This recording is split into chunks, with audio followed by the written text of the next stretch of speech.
Hello class, today we are looking at factoring a quadratic. So the essential question is, how do I factor quadratics and find the zeros? Your learning intention, I'm learning to factor quadratics by using the greatest common factor or by using the diamond method or by recognizing the difference of squares. So the first two we've already worked on, which is the greatest common factor and factoring using the diamond method. But now let's learn how to recognize the difference of squares. So the warm-up, what is the greatest common factor of the following terms? Please pause the video and see if you can do that. Well, I hope you tried. So if I'm looking at the greatest common factor of 3 and 15, that would be 3. The greatest common factor of x squared and x to the third will be x squared. The greatest common factor of y to the fourth and y will be y. You use the greatest number that will divide in, and then you look for the smallest exponent on your variables. Okay, if you were struggling, go to the next one, pause the video, and see if you can do the next one on your own. Okay, what's the greatest common factor of -4 and 16? That would be 4. X squared and x squared, that would be x squared. Y to the third and y squared, that would be y squared. So if you're still struggling with the idea, go into Delta Math and do some more practice, or IXL. So now we're looking at the difference of squares. The difference of squares is a quadratic in the form of ax squared minus b, where a and b are perfect squares. So the factor form is the square root of ax squared plus the square root of b times the square root of ax squared minus the square root of b. So if you've got a plus in the middle, you're done. If it's a minus, then you can do this. So examples of perfect squares would be x squared, 36, 100, 169. Those are all perfect squares. X to the fourth would be a perfect square. So let's look at factoring. So when you're looking at the first one, you've got to factor both. What is the square root of x squared? That's x. What is the square root of 4? That's 2. Any questions? So when you factor this, it's x plus 2 times x minus 2. The only way you can get that middle term to drop out and you don't have any x terms, it goes from x squared to your number, is if you've got opposites. So remember, we're simply looking for those opposites. Okay, pause the video and see if you can do this one now.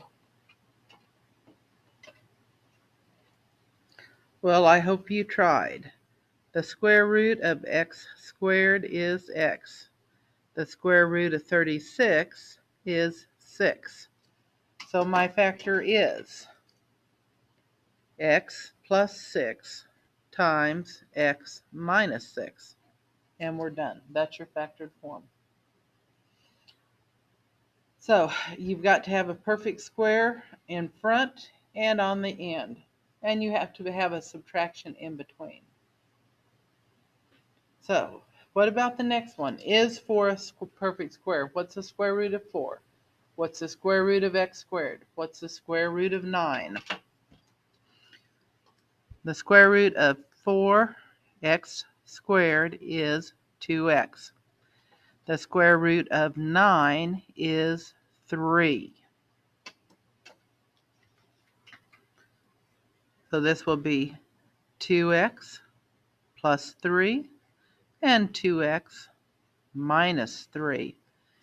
If you notice, they're identical, except you're adding 3 and then you're subtracting 3. That's the only way that middle term will fall out.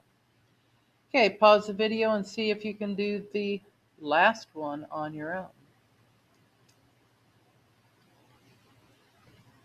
I hope you tried and I hope you were successful. The square root of 25x squared is 5x. The square root of 100 is 10. Now I'm ready to put it all together. 5x plus 10 and 5x minus 10. Could I have changed it around and done 5x minus 10 and 5x then 5x plus 10? Yes. Your multiplication is commutative. Order doesn't matter. We can switch those factors around if we need to. Okay, so we're looking at this. This is a review. So when we're factoring a quadratic is that ax squared plus bx plus c. It factors in the form of x plus something times x plus something. So pause the video and see if you can do the diamond method on the first one.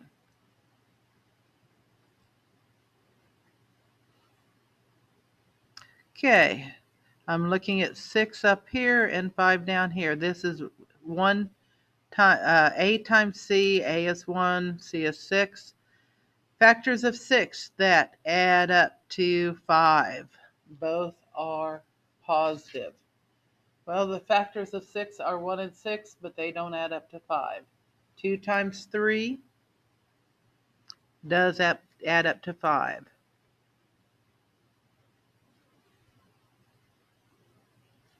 Okay, so we're solving for the zeros.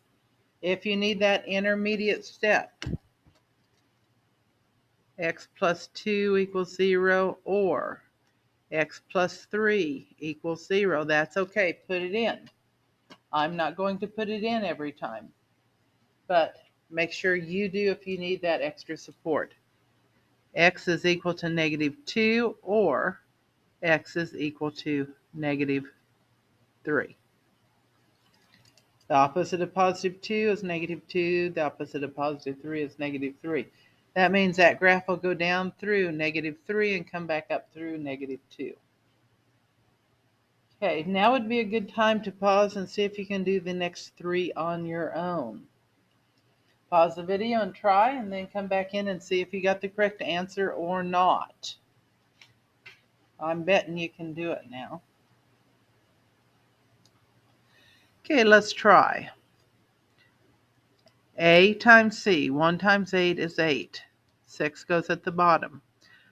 Both of them are positive. What are my factors of 8 that when I add them together I get 6? Start with 1 and 8. 1 plus 8 is not 6. 2 and 4. 2 times 4 is 6. So it will be 2 and 4. X plus 2 times x plus 4 is equal to 0. Put that intermediate step in if you need it. If not, x is equal to the opposite of positive 2 or the opposite of positive 4.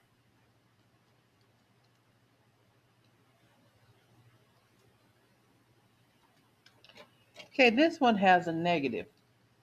When it's positive, we know we're going to add it together. When it's negative, that means we're going to be looking at the difference of. Now, remember, when we're multiplying and we get a negative number, 1 is negative and 1 is positive. So I'm looking for the factors of 35 that when I subtract them, I get 2. Factors of 35 that differ by 2. 1 and 35. Nope. 5. 5 times 7. 5 times 7. Yes. Okay, this is 5 times 7. I want it to be positive, so the bigger number has to be positive. So this will be x minus 5 times x plus 7 equals 0. Once again, if you need this intermediate step, fill it in. X is equal to the opposite of negative 5 is positive 5, or the opposite of positive 7 is negative 7. Were you able to get that done? Okay, we've got one more problem. How have you done so far? Have you been able to figure these out, or do you still need a little bit of help? Negative 36 and negative 5. Factors of 36 that when I subtract them, I get 5. One is negative and one is positive. Okay, so let's look at the factors of 36. 1 times 36. 36 minus 1 is not 5. 2 times 18. 2 times 18 is not 5. 3 times 12. 12 minus 3 is not 5. 4 times 9. 9 minus 4 is 5. So our factors we need are 4 times 9. This is negative. I look for my bigger number and it goes with the negative side, and the other goes with the positive side. So it is x minus 9 times x plus 4 equals 0. Once again, if you need that intermediate step, go ahead, pause the video and put it in. If not, x is equal to the opposite of negative 9 is positive 9, or the opposite of positive 4 is negative 4. Okay, in your own words, explain the process for factoring polynomials.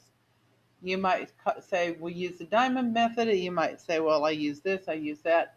I don't know how to explain it in your own words because those are your words. So sit and think about that. A lot of math is learning how to think. So write down the process for factoring polynomials. I know I'm successful when I can factor a polynomial using the greatest common factor, the difference of squares, or using the diamond method. So this is factoring quadratics.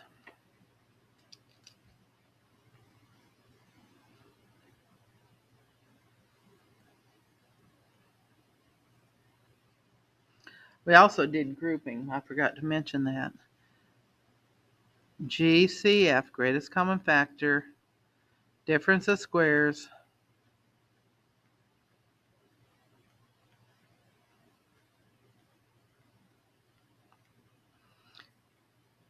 or I'm just going to put the diamond method. If you're still struggling with the idea, please back the video up and go through it again.